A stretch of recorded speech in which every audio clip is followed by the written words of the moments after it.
In February of 2014, the Lego Movie came out. Hey, wait a minute. And it was a really charming tribute to the Lego brand and ideals, minus Bionicle. Sony wanted a piece of that filmmaking magic for their Spider-Man franchise, so they hired the main creative minds behind that film, Phil Lord and Chris Miller, to direct an animated Spider-Man feature film with Rodney Rothman and Peter Ramsey joining them. Peter would write up the screenplay along with Phil Lord, with the movie taking 4 years of production to get right, with one of those years just being testing out what worked and didn't work in terms of the film's unique animation style, which would combine CGI and 2D animation to create what the filmmakers would call a living painting. This film, titled Spider-Man Into the SpiderVerse, came out in December of 2018, and was well received by everyone with brain cells. While it may be the lowest grossing Spider-Man film, it still made a profit and won Best Animated Picture at the Golden Globes and Oscars. I know this film has been talked about to death in terms of preaching its greatness to the choir known as the internet, but you know what? It's my channel, it's the film's 5th year anniversary this year, it's one of my favorite films ever. Screw it, we ball, let's make another video about Into the Spider-Verse. Now, when this movie was announced to the public, it was simply pitched as an animated Miles Morales movie, but the more we learned and saw about the film, the more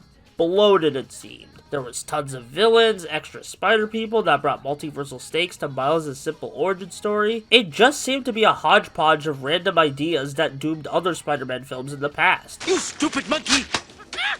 Luckily, they had animators and creatives on board who wanted to go even further beyond what Western animation could do. For so long, Disney and other studios have been playing it safe with how their 3D films have looked, but you get cracks here and there of animated films willing to break the mold. There would be a Lego movie here, a Peanuts movie there, but Spider-Verse used the ever-popular Spider-Man character to usher in a new wave of beautifully animated movies from all sorts of studios, thanks to the hard work of the animators. It also helps that the film's plotting condensed a lot of the fluff the film was attached with to focus on the core elements of what makes Spider-Man and superheroes so appealing. For example, while there are a lot of villains in this movie, they're mostly relegated to goons for the heroes to fight as we focus on fleshing out the main boss, Kingpin. As for the main character of the film, Miles Morales, he wasn't even a decade old in the comics before being adapted into this film, which shows the impact he had when he was introduced in the Ultimate Universe line of Spider-Man comics. And this film went even further beyond with making him one of the most popular Spider people out there. He's constantly self-doubting himself throughout the film with all the pressure he's put under from various characters. This isn't because these characters hate Miles and want to see him be a completely different person, rather they see all the untapped potential he has and want to foster that, but that inadvertently gives the kid more stress. Ultimately, Miles needs to let all of the pressure go and just do it.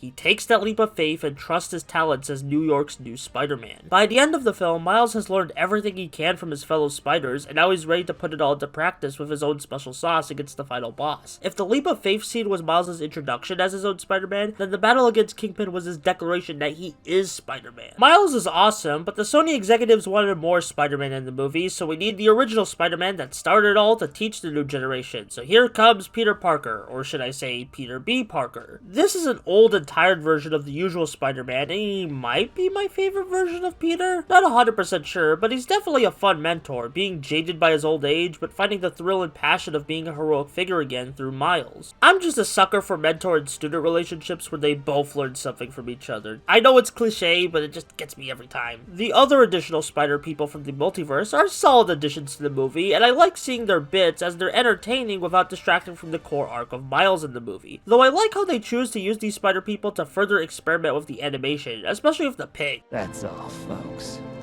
Is he allowed to say that? Legally?